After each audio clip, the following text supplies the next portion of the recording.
Today on Good Morning America, George Stephanopoulos ruthlessly berated the Minnesota Congresswoman for comments that she made on everything from the Founding Fathers to minimum wage. And she even tried to stir up a little bit of trouble with former Alaska Governor Sarah Palin. You said that the Founding Fathers who wrote the Constitution and the Declaration of Independence worked tirelessly to end slavery. Now, with respect, Congresswoman, that's just not true. Well, if you look at one of our Founding Fathers, John Quincy Adams, that's absolutely true. He was a very young boy when he was with his father, serving essentially as his father's secretary. He tirelessly worked throughout his life to make sure that we did, in fact, one day eradicate slavery from our nation. He wasn't one of the Founding Fathers. You said it back in 2005 that taking away the minimum wage could potentially virtually wipe out unemployment. Where's the evidence for that? What I'm saying is that I think that we need to look at all regulations. Whatever ones are inhibiting job growth, that's what we need to. And the minimum wage is one of them? Do you think Sarah Palin's trying to rain on your parade by coming to Iowa today? All right, this after Washington Post columnist Colby King just called Bachmann a, quote, Barbie with fangs last week. So you think they get away with these kind of verbal attacks if the candidate in question was, say, Hillary Clinton instead of a conservative congresswoman? Talk about a double standard. Joining me now with reaction, Democratic strategist Julie Roginsky is with us, and Fox News contributor Andrea Tantaros, whose latest column about Bachmann can be found on our website, foxnews.com. Guys, good to see you. Welcome back. All right, so maybe we should just follow this model. Maybe, all right, gloves off.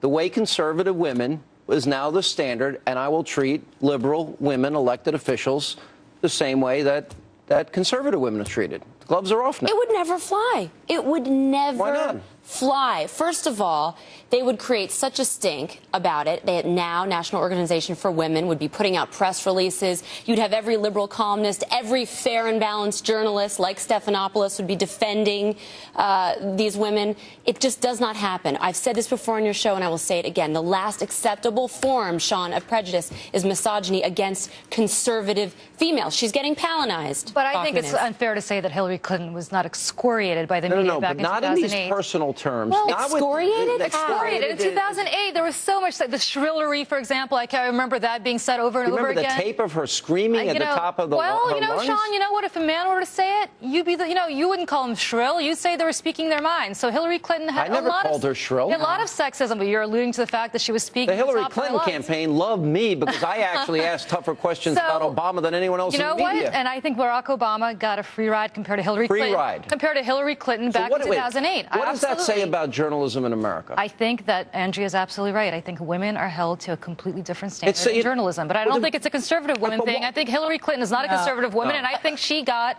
excoriated in 2008. Look, I think women in politics are held to a different standard, but nobody gets it worse than conservative women. Meg Whitman was called a whore, now said nothing, now actually agreed, the head of Now agreed with Jerry Brown's staffer's comments. You have Laura Ingraham was called a slut. Chris Matthews said that Michelle Bachmann should take a literacy test. Really? She's a lawyer. But Michelle Bachmann should take a history test. And listen, let's not pretend that Michelle Bachmann hasn't made gaffes. Stephanopoulos got it wrong, Julie. Stephanopoulos got it wrong. Stephanopoulos did not get it wrong. Yes, he did. When he said that John Quincy Adams was not a founding father, he was not. He did not get it wrong when Lexington and Concord are not in New Hampshire. That wasn't what she said. We got a montage. So we're going to show this, later in as much as, Democrats, the president, the vice president, they all have made gaffes. 57 states, Navy corpsmen. I see many of you out there on this Memorial Day. And I can go, if we want to solve the gas shortage, et cetera, and the energy problem, we got to inflate our tires and give our cars tune-ups. Jokes about special needs children that aren't funny. But Sean, right, 7-Eleven. But Sean, give him a pass, they give Biden a pass, they laugh it off. Nobody asks them if they're a flake. Well, really I will say I will agree with you on the fact that her being called a flake was a horrible misogynistic thing to say. And look, I have a lot of respect for Chris Wallace, but he should never have called her a flake. And he apologized. And he apologized for it, and he did the right thing by apologizing. But do you think when the president read Navy corpsmen, Don't you? He didn't know what a corpsman was. Yeah, exactly. He did not know what a corpsman. I think he did know. No. He said it 3 times in one speech. He read it off the Navy corpsman. Navy corpsman. Sean, that's a rhetorical gaffe. When Michelle Bachmann, it's a rhetorical gaffe. When Michelle Bachmann goes on TV today or yesterday and says that the president has depleted the Strategic Petroleum Reserve, that's a whole different. That's a fact. That's a fact. That is a fact that she got wrong when she said that Lexington and Concord are in New Hampshire. Politicians get facts wrong, Julie. The every day, conservative women are questioned. We don't have 57 states. That's a fact too. You're absolutely right. It is a fact, and that's a gaffe. But I mean, he doesn't make them every single day. Michelle Bachmann makes a lot of them. Michelle Bachmann, every time she opens her mouth, John Wayne Gacy versus John Wayne.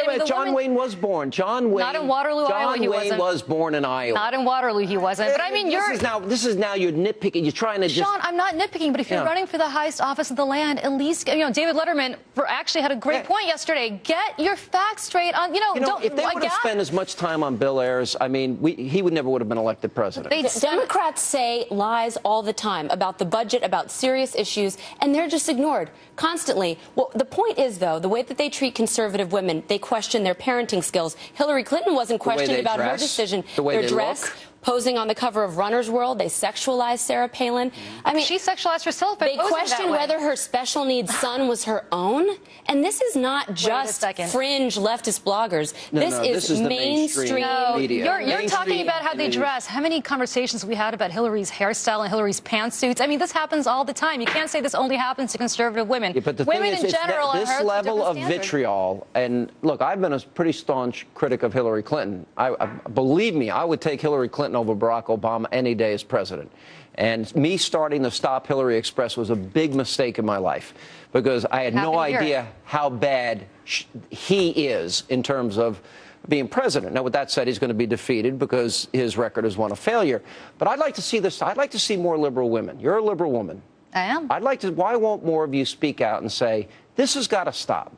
Let's get away from the personal attacks. I will be the first to say that calling somebody shrill or calling somebody a flake or otherwise alluding to their parenting skills, as people have done with Sarah Palin, is wrong. So why don't women's groups do it, Julie? Because they're an arm of the Democratic Party. I'm a Democrat, and I'm not an arm of the Democratic Party, but I'm a liberal woman, and I'm saying to you that this has got to stop. What is the fact that women should be held to the same standards as men, and if she screws up the same way Mitt Romney screwed up, the president talks to dead people, doesn't know the difference between Memorial Day or Veterans Day, if the president doesn't know 57 states from 50, if the president doesn't know what Navy corpsmen are versus corpsmen, it seems to me. You pointed out, as you rightfully should. But you can't get upset. I think Michelle Bachmann.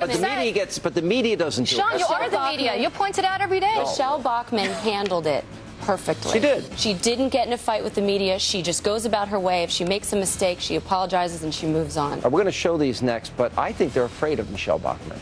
They're deeply threatened by a woman like Michelle Bachmann, just like they were with Sarah. I think they're afraid of you, too, Tantaros. You ought to I'm afraid of Andrea, but I'm praying for Michelle Bachmann. They probably think I'm a flake, too, but that's okay. Anything their opinion